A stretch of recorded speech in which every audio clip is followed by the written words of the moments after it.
नमस्कार, मैं वेद प्रकाश। धक्कड़ है हरियाणा में आपका हार्दिक स्वागत है, अभिनंदन है। और इस वक्त मौजूद हम दिल्ली में, और दिल्ली में आज आपकी मुलाकात करवाएंगे एक बहुत बड़ी हस्ती हैं जो आज किसी परिचय की मोहताज नहीं है। आप उनके चेहरे को देखकर अंदाज़ा लगा सकते हैं कि वो हस्ती कौन है। सर नमस्कार। नमस्कार जी, नमस्कार। कैसे हैं सर? मैं ठीक हूँ, आप कैसे हैं? बस बढ़िया जी। हमारे साथ हैं विक्की चड्ढा जी, जो जूनियर कादर खान के नाम से मशहूर हैं और बहुत से सीरियल्स और फिल्मों में भी अभिनय कर चुके हैं। आज उनसे बातचीत करेंगे, मुलाकात करेंगे, कुछ विभिन्न मुद्दों पर उनसे चर्चा भी करेंगे। और सर कैसे हैं? मैं ठीक हूँ, आप बताएं। बस बढ़िया है सर। अच्छा सर, सबसे पहले तो ये बताएं, जैसे कादर खान जी हैं, उनका आपको हमशक्ल कहा जाता है, जूनियर कादर खान कहा जाता है। कैसा लगता है जब लोग आपको जूनियर कादर खान के नाम से पुकारते हैं? नहीं, अच्छा लगता है सर। वो एक लीजेंडली एक एक्टर हैं और उनका नाम मेरे नाम के साथ जुड़ता है तो मुझे अच्छा लगता है। तो कई बार ऐसा होता है आप कहीं गए हुए हैं और लोग आपको देख कर के हुजूम उमड़ पड़ता हो? जी जी जी, बिल्कुल उमड़ पड़ता है हजूम, और बहुत खुश होते हैं वो। बस फिर उनके लहजे में उनकी जो बॉडी लैंग्वेज है उसके अंदर में कुछ उनके साथ में हेलो हाय कर लेते हैं तो वो भी खुश हो जाते हैं। अच्छा सर, पहली बार आपको कब लगा कि भाई आप का जो चेहरा है, शक्ल सूरत है, वो कादर खान जी से मिलती है? नहीं, मेरे को तो ऐसा महसूस नहीं हुआ, लेकिन एक प्रोडक्शन हाउस है बॉम्बे में, तो उसकी जो ऑनर हैं उन्होंने ही मेरे को देखा था, तो मेरे को बोला था कि आप कादर खान जैसे दिखते हैं तो आप अपना एक फ़ोटो सेशन कराएं। फ़ोटो सेशन भी उन्होंने ही किया था। उनका प्रोडक्शन का नाम है सीप फिल्म्स। तो उन्होंने ही मेरा पोर्टफोलियो बनाया था, उन्होंने कादर साहब को भेजा भी था। तो बस वहीं से ये सिलसिला शुरू हुआ, सफ़र एक। अच्छा सर, ये सफ़र शुरू होने से पहले आप क्या करते थे?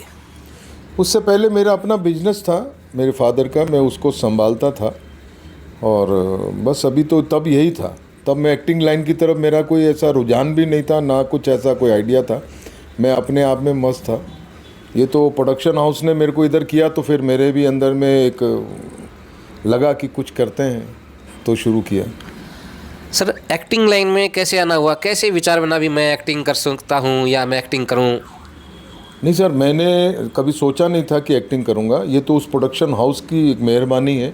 मैं उसका थैंक यू बोलता हूँ कि उसने मेरा ज़िंदगी में एक ऐसा मोड़ आया जिस पे उन्होंने मेरे को एक्टिंग लाइन में मेरी तरफ किया। और उसके बाद फिर मेरे अंदर भी एक रुझान या एक शौक़ एक पैदा हुआ। फिर मैंने दिल्ली में थिएटर को ज्वाइन किया, थिएटर किया मैंने, एक नाटक किए, नुक्कड़ नाटक किए एक अच्छे यूनिसेफ के। तो उसके बाद से फिर ये सिलसिला आस्ते आस्ते चल पड़ा और काफ़ी सारे सीरियल्स, जागो ग्राहक जागो के कई सारे ऐड थे, ऐसे ही और कमर्शियल थे जो मैंने किए। सर पहली बार आपने कौन से सीरियल में काम किया था? पहली बार एक टेली फिल्म थी जिसके अंदर मैंने काम किया था, और उसके बाद एक और आर्मी बेस के ऊपर था एक दो सीरियल, नाम ऐसे अभी मेरे को भी निकल रहा है दिमाग जहन से। तो बस वहाँ से फिर सिलसिला शुरू हो गया, चलते चलते देखिए आज आप तक आ गया मैं। 35-40 साल से सर आप एक्टिंग फील्ड में हैं। नाम भी याद नहीं है किन किन धारावाहिकों में, सीरियल्स में, फिल्म में काम कर? नाम याद है, ऐसी बात नहीं है। एक मैंने किया था आर्मी बेस में, कश्मीर में गया था शूट करने, और वो था बैटल ऑनर। और उसके अंदर एक पाकिस्तानी ब्रिगेडियर कमांडर का ऐसा मैंने एक करैक्टर किया था। और उसके बाद में फिर एक स्टार प्लस पे सीरियल आता था कोई है, उसमें मेरे एपिसोडिक थे। फिर तलाक क्यों एक दूरदर्शन पे आता था, उसमें कई एपिसोडिक थे। और उसके अंदर सहारा पे हकीकत था। एक होम टीवी आता था, उस पे अम्मा एंड फैमिली था। तो ऐसे बहुत हैं। फिल्में सर कोई याद हों? सर फिल्में ज़्यादा तो नहीं की, क्योंकि फिल्में मैं बताता नहीं हूँ, करता हूँ तो, क्योंकि बॉम्बे से बाहर के आर्टिस्ट के साथ में एक प्रॉब्लम ये है, जब वो फिल्म में काम करता है ना, तो सबसे पहले जब वो एडिटिंग टेबल पे फिल्म जाती है तो सबसे पहले वो एडिट हो जाते हैं। जैसे मैंने आहिस्ता आहिस्ता में किया था अभय देओल के साथ में, मैंने किसी को बोला नहीं, क्योंकि मुझे मालूम था, क्योंकि बड़े एक्टर जो है नीचे, क्योंकि वो फुटेज बड़ी शूट करते हैं, और जब शॉट करना होता है सबसे पहले हमारे एक्टर के जो बाहर के होते हैं उनके कटते हैं, तो उसमें भी कट गया था। तो फिल्में ज़्यादा नहीं, मैंने सीरियल वगैरह मैंने ज़्यादा की। हाँ, सीरियल ज़्यादा की है। तो कभी मैंने एल्बम्स की हैं। एल्बम्स भी किए। तो कुछ स्पेशल ट्रीटमेंट होता है सर जब कादर खान जी के नाम सुनने के बाद, नाम जुड़ने के बाद? नहीं सर, ऐसा कोई स्पेशल ट्रीटमेंट नहीं है। हाँ, आप शूट पे जाते हैं तो as a artist, as a actor special treatment रहता है। हाँ, बाकी ये है कि वो कादर खान को देखने के बाद में सब लोग मुस्कुरा देते हैं, और जब मुस्कुरा देते हैं तो हम भी छेड़ देते हैं, तो और हंस देते हैं। तो कादर खान जी की एक दो कोई डायलॉग याद हो तो बताना। सर ऐसा कोई डायलॉग तो याद नहीं, आप बात करते रहिए, उनका लहजा और बॉडी लैंग्वेज अपने आप आ जाएगी सर। अच्छा, अपने आप आ जाती है? हाँ, अपने आप ही निकल आती है। वो क्या है ना, ये तुम बार बार मेरे मुंह में क्यों डाल रहा है यार, थोड़ा दूर रख ले। तो ऐसे ही है सर, ऐसे ही है। लगता है भाई कादर खान ही बैठे हैं, बॉडी लैंग्वेज भी, आवाज़ भी। अब मैं यहाँ दुकान पे रहता हूँ तो कोई कस्टमर आ जाता है, मैं से तो किसी को मैं बताता नहीं हूँ, लेकिन कस्टमर आगे खुद ही कोई बोल देता है कि सर आप कादर खान जैसे लग रहे हैं। अबे लग नहीं रहे हैं। तो फिर वो भी हंस पड़ते हैं, मुस्कुरा देते हैं। फिर वो किसी चीज़ का रेट पूछ लेते हैं, तो मैंने कहा पहले पसंद कर लो तो रेट भी बताएंगे। कहते नहीं सर कोई आइडिया दे दो। क्या बात कर रहा है यार, आइडिया छोड़ना, एयरटेल भी दूंगा, जियो भी दूंगा, सब दूंगा, तू चिंता नहीं कर। तो ऐसे करके लोगों से खूब मजाक करते हैं। हाँ, कर लेते हैं सर। तो कस्टमर भी खुश हो जाते होंगे? हाँ जी जी जी, बिल्कुल खुश हो जाते हैं।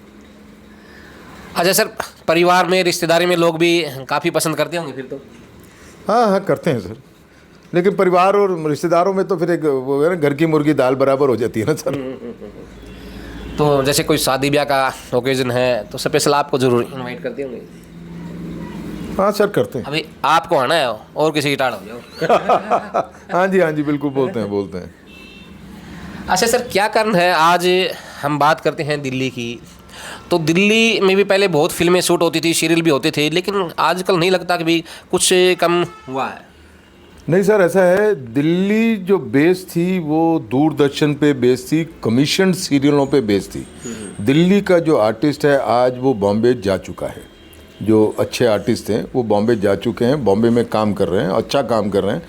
क्योंकि दिल्ली के अंदर में, दिल्ली सेंट्रल है, तो यहाँ पे दूरदर्शन ना कमीशन सीरियल निकालता था कश्मीर पे या किसी और नॉर्थ ईस्ट पे, तो उसके अंदर यहाँ आर्टिस्ट काम करता था। बाकी फिल्मों की शूटिंग अभी भी होती हैं, आती हैं, यूनिट्स आती हैं, यहाँ शूट करके जाती हैं दिल्ली में। तो क्या लगता है सर, जैसे आप बहुमुखी प्रतिभा के धनी हैं, कास्टिंग भी करते हैं, एक्टिंग भी करते हैं? जी जी, मैं प्रोडक्शन भी संभालता हूँ, कास्टिंग भी आता है तो कास्टिंग भी करता हूँ, मैं करता हूँ सर। तो बहुमुखी प्रतिभा के धनी हैं, उसके बाद फिल्मों की तरफ रुझान कम क्यों है? सर फिल्मों की तरफ रुझान ये है कि मैं बॉम्बे, मेरा आना जाना कम रहा है। मैं काम के लिए जाता था, जैसे मैं पिछले अभी कुछ टाइम पहले मैं 3 महीने में बॉम्बे में रहा था, तब एक रियलिटी शो कर रहा था मैं, हेलो कौन पहचान कौन, जहाँ पे मैंने कादर साहब को प्ले किया था, जिसका जज चिंकी पांडे वगैरह थे। तो उसके अलावा यहाँ दिल्ली में भी कई लोग हैं। अभी भी मैं एक प्रोजेक्ट पे काम कर रहा हूँ, और बहुत बड़ा प्रोजेक्ट है वो, तो वो देखिए कब, बहुत जल्द है कोशिश कि वो मतलब आते नए साल के अंदर में एक नया दिल्ली में काम शुरू होगा, और दिल्ली के आर्टिस्ट को काम खूब मिलेगा जी। कभी अगर आपको ऑफर मिले कादर जी का रोल करने का किसी बड़ी फिल्म में, तो क्या करेंगे? जी ज़रूर करूँगा, मैं ज़रूर करूँगा। रियलिटी शो वगैरह भी आते हैं जैसे बाहर से, जैसे जूनियर आर्टिस्ट के प्रोग्राम वगैरह होते हैं, तो आप बुलाया जाता है? हाँ, बुलाया जाता है सर, मैं जाता भी हूँ, वो अपने वक्त के हिसाब से मैं चला भी जाता हूँ। अभी पीछे 2 करके आया था मैं। कहाँ थे सर प्रोग्राम? एक मुरादाबाद में था, और एक जगह और यहाँ ही दिल्ली में था। दिल्ली में तो कितना प्यार मिलता है सर वहाँ जब आप जाते हैं? सर बहुत प्यार मिलता है सर। तो कुछ बेनिफिट कादर खान जी की वजह से भी मिलता होगा? कैसा बेनिफिट? जैसे प्यार प्रेम का, जैसे कादर खान जैसे सर वो तो मिलता है, पब्लिकली बहुत मिलता है सर, पब्लिकली बहुत मिलता है प्रेम। एक दफ़ा भी जब मैं ये रियलिटी शो कर रहा था तो मैं प्रोड्यूसर के ऑफिस के बाहर ही खड़ा था, दोपहर का टाइम था, बॉम्बे की बात है। तो वहाँ स्कूल की छुट्टी हुई, तो जब स्कूल की छुट्टी हुई तो जब बच्चे जा रहे थे, उन्होंने मेरे को देखा और मुझे घेर लिया, मेरे से ऑटोग्राफ ले रहे थे। कादर खान, राजा बाबू के कादर खान, तो ऐसा करके अच्छा लगता है। अच्छा लगता है जी। अच्छा सर, आजकल मुंबई में एक मामला बड़ा चल रहा है, सलमान खान वाला, लॉरेंस बिश्नोई का, क्या कहना चाहेंगे इस मामले में आप? सर इस मामले में मैं क्या कहूँगा सर, इस मामले में मेरे पास कुछ कमेंट नहीं है। ये उनके ज़ाती मामले हैं सर, अब क्या कर सकते हैं। सर दिल्ली में अभी आगे विधानसभा के चुनाव आने वाले हैं, तो क्या चुनाव में भी आपको वहाँ विभिन्न पार्टियों द्वारा बुलाया जाता है? सर बुलाया जाता है, लेकिन मैं जाता नहीं चुनाव में। आज राजनीतिक कार्यक्रमों में नहीं जाता? नहीं जाता सर, मैं वहाँ नहीं जाता। राजनीति से दूरी क्यों सर? सर वो अपनी समझ से परे है, वो अपनी समझ से परे है सर, उसमें नहीं जाता हूँ मैं। अच्छा सर, आज सोशल मीडिया का ज़माना है और सोशल मीडिया में बहुत जल्दी आज छोटे लेवल से एक कलाकार बहुत ऊंचाई तक पहुंच जाते हैं, तो क्या कहना चाहेंगे सोशल मीडिया के बारे में? सर सोशल मीडिया एक ऐसा प्लेटफॉर्म है जहां आप अपने टैलेंट को दिखा सकते हैं, लोग देख सकते हैं, लेकिन इसका नाजायज़ फ़ायदा भी कुछ लोग उठा रहे हैं, जिसमें मतलब मेल तो है ही है, फीमेल भी बहुत हैं, वो पीछे नहीं है, लेकिन बहुत गंदे कंटेंट उठा के दिखाते हैं।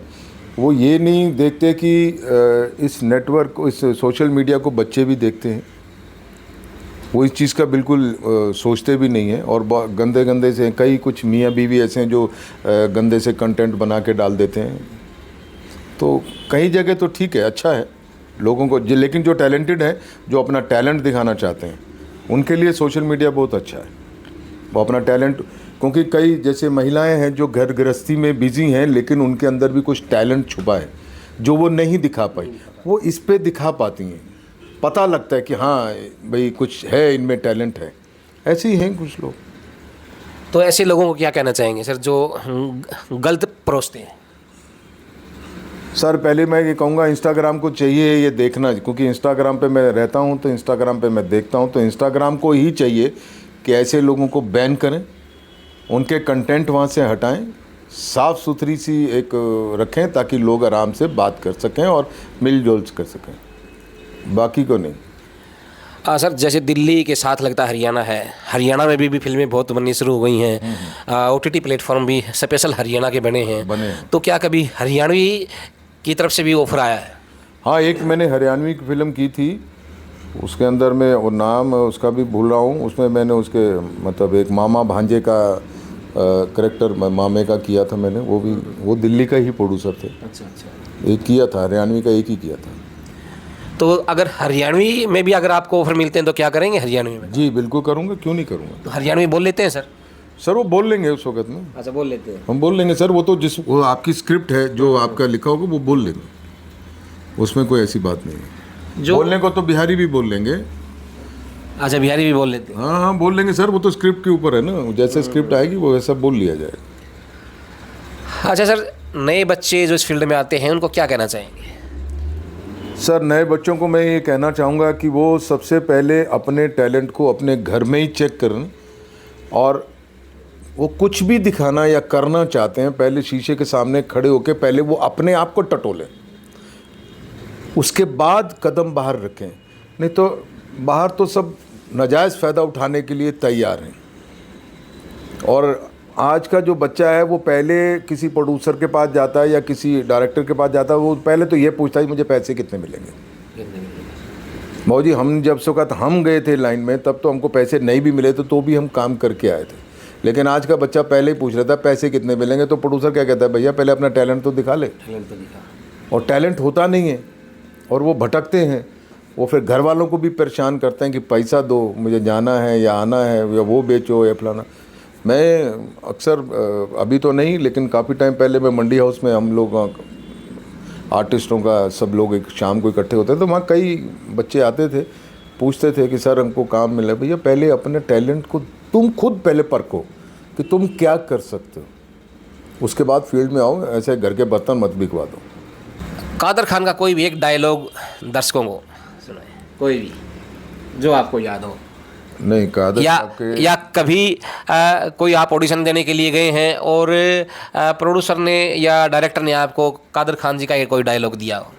नहीं नहीं, ऐसा कुछ नहीं है। कादर खान साहब के डायलॉग कोई नहीं दिया मेरे को किसी ने कभी। उन्होंने ये कहा है कि आप कुछ करके दिखा दो कादर साहब का।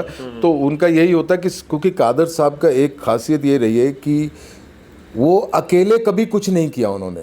उनके साथ में एक आर्टिस्ट रहा है जिसके साथ वो खेले हैं, और अगर नहीं रहा तो उन्होंने खुद अपना डबल रोल करके उसके साथ खेले हैं। तो उसके अंदर उनके अंदर में यही खासियत है। इसीलिए मेरे साथ कोई बात करता है ना, तो फिर मैं उसके साथ में फिर खेल लेता हूँ।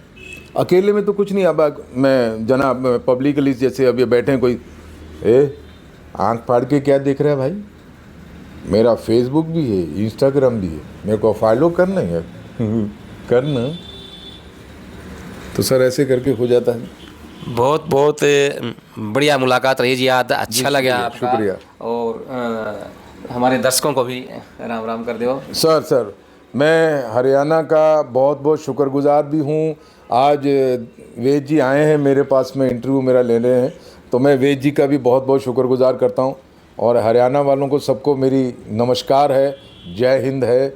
और मेरे लायक कभी कोई काम हो तो ज़रूर याद कीजिएगा, मैं हाज़िरी ज़रूर दूंगा। थैंक यू, बहुत बहुत धन्यवाद। धन्यवाद जी। तो ये थे हमारे साथ विक्की चड्ढा जी, जो जूनियर कादर खान के नाम से मशहूर हैं। कमेंट सेक्शन में अपनी राय ज़रूर दिए। ये मुलाकात, ये बातचीत आपको कैसे लगी? धन्यवाद, नमस्कार। मैं वेद प्रकाश, धाकड़ है हरियाणा। राम राम।